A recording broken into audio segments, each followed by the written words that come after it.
অভিভাবকরা অসম প্রতিযোগিতায় লিপ্ত। তারা সবাই চায় তার ছেলে মেয়ে A+ পাক। আমরা সবাই চাই সকল ছেলে মেয়ে পাশ করুক। কেউ পাশ করে নাই, সে অন্য কাজে যাবে, সে একজন কৃষিকাজ করবে, সে মৎস্য চাষ করবে, সে ইলেকট্রিক মিস্ত্রি হবে, সে কম্পিউটার চালাবে, গেমার হবে, সে ইউটিউবার হবে। সমস্যা কোথায়?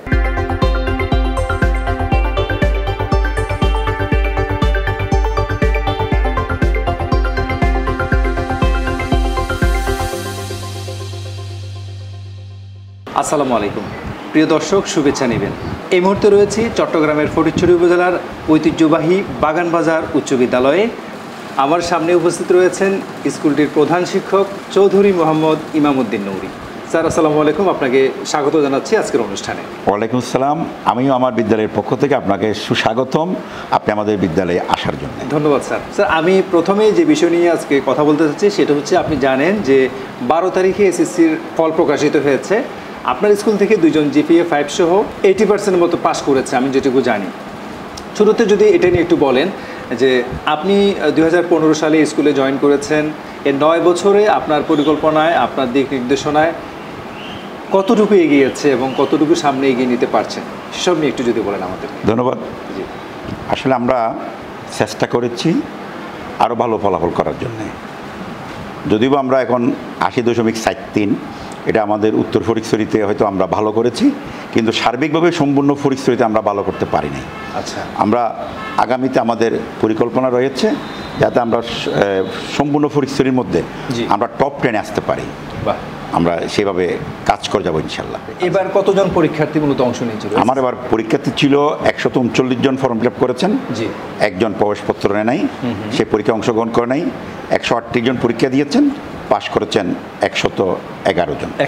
111 জন পাশ করেছেন। যেহেতু আমার সকল শিক্ষকবৃন্দ অক্লান্ত পরিশ্রম করেছে, আমাদের পরিচালনা পর্ষদ সহযোগিতা করেছেন।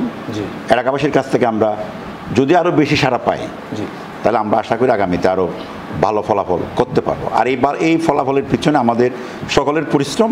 এবং আপনারা দেখেছেন হয়তো আমরা পরীক্ষার্থীদের বাড়ি বাড়ি এই শীত, কনকনে শীতে আমরা একজন স্টুডেন্টের বাড়িতে 2 বার করে গিয়েছি।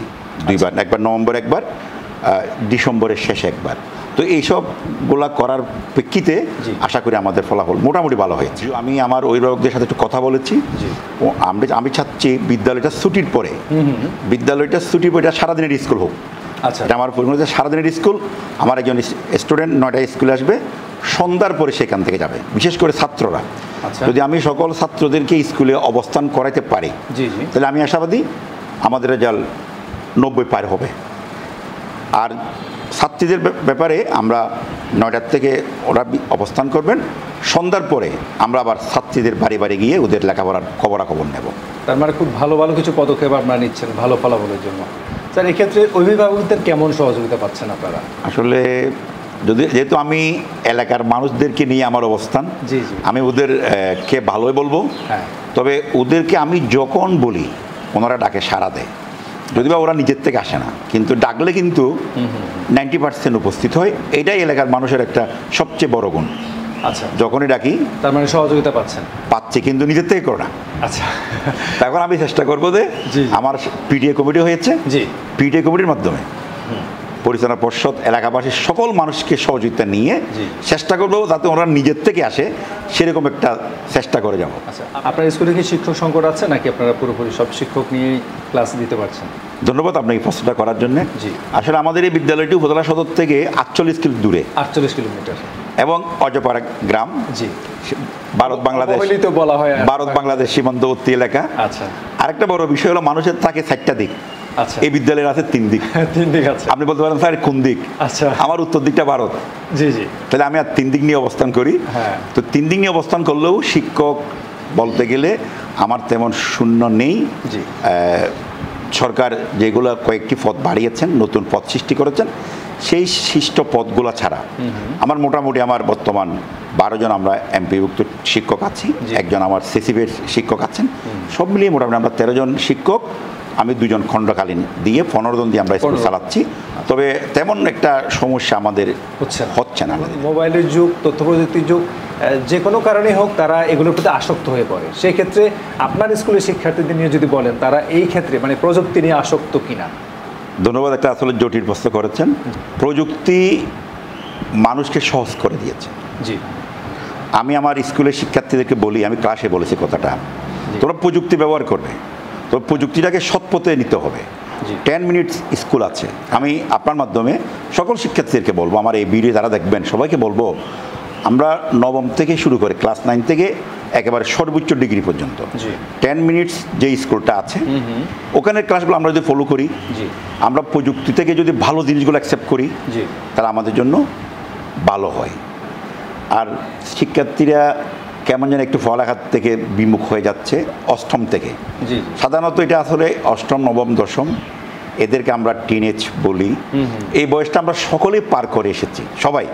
তবে এই মুহূর্তে আমাদের শিক্ষার্থী বলেন, এলাকার ছেলেমেয়ে বলেন, যারা স্কুলে পড়ে না, সবার জন্য আমার একটা মাত্র মেসেজ থাকবে, সেটা হচ্ছে স্কুলের পাশাপাশি আমাদের মা বাবা যদি একটু সচেতন হয়, মা বাবা যদি একটু সচেতন হয়, তার সন্তানকে যদি একটু ভালোবাসার মাধ্যমে, আদরের মাধ্যমে যদি এদেরকে একটু আদর করে একটু ভালোবাসা দেয়, অন্যায় কাছ থেকে আমার দৃঢ় বিশ্বাস এরা ভালো হবে।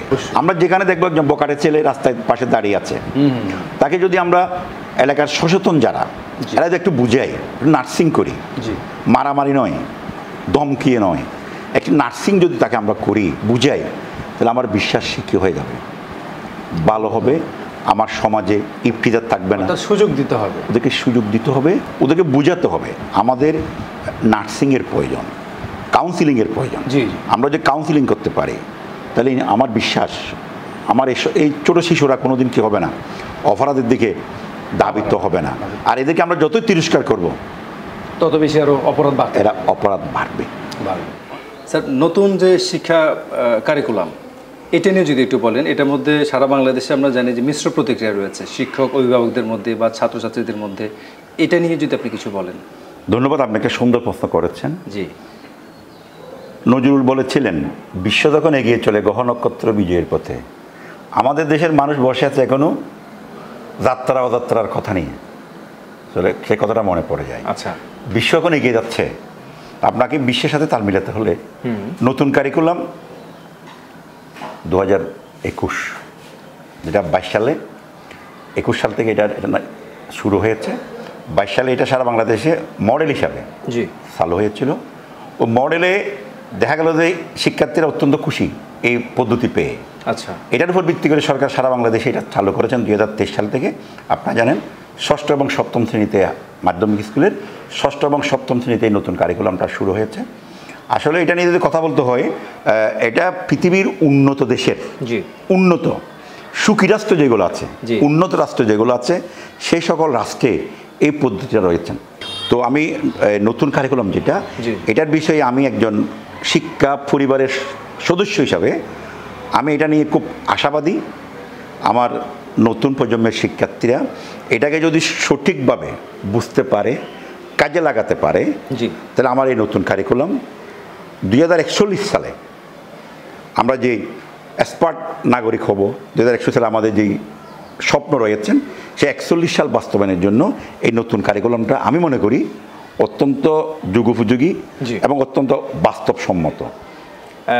শিক্ষার্থীদের আমি আবারও এসএসসির বিষয় নিয়ে চলে আসি। আমরা মূলত এই মাধ্যমিকে মূল্যায়নটা করি এসএসসিকে দিই, এবং এটাই জীবনের প্রথম পরীক্ষা হিসেবে আমরা ধরে নিই।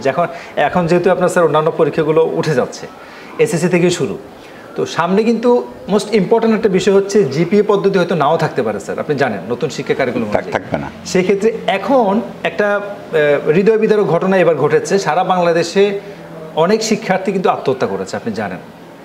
শুধুমাত্র এই যে ভালোভাবে তারা রেজাল্ট আনতে পারেনি, মা বাবা বা অভিভাবক তাদেরকে মানসিক শারীরিকভাবে টর্চার করেছে।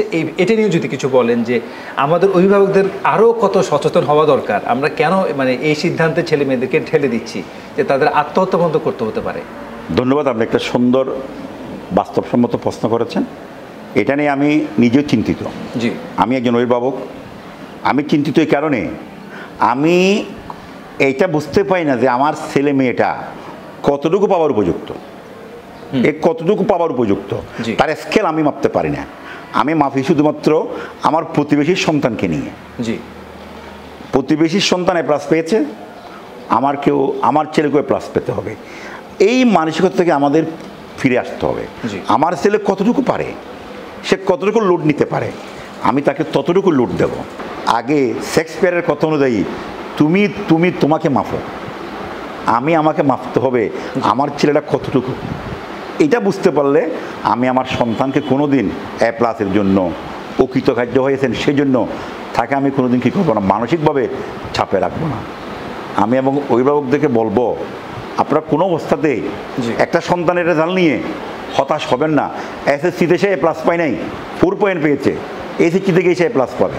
SSC-তে সে A+ পায় নাই, 4 পয়েন্ট পেয়েছে, সে ভালো একজন লয়ার হবে, সে বিশ্ববিদ্যালয়ে ডাক্তার হবে কথা নাই, ইঞ্জিনিয়ার হবে কথা নাই, সে অন্যান্য একটা ডিপার্টমেন্টে সে ভর্তি হবে, সে ওখান থেকে ভর্তি হয়ে সেই আরেকটা লেভেলে যাবে। কারণ আমরা সবাই যে অসম প্রতিযোগিতায় আছি, এটাই আমার সন্তানদের আপনি যে বলেছেন আত্মহত্যা, ওই দিকে আমার মনে হয় ওই সমস্ত কারণ থেকে হচ্ছে।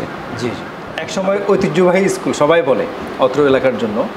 আমরা সেই ঐতিহ্যটাকে আবার যদি পুনরুজ্জীবিত করতে চাই আপনার নেতৃত্বে, আপনি দায়িত্বে আছেন 9 বছর যাবৎ, আমরা যদি চাই যে আগামীবার থেকে আরও অনেক ভালো ভালো ছেলেমেয়েরা এখান থেকে বেরিয়ে আসবে এবং স্কুলের সামগ্রিক যে পরিবেশ সেটাও আরও উন্নত হবে, স্যার এটার জন্য কী কী পদক্ষেপ নিতে পারেন? ধন্যবাদ।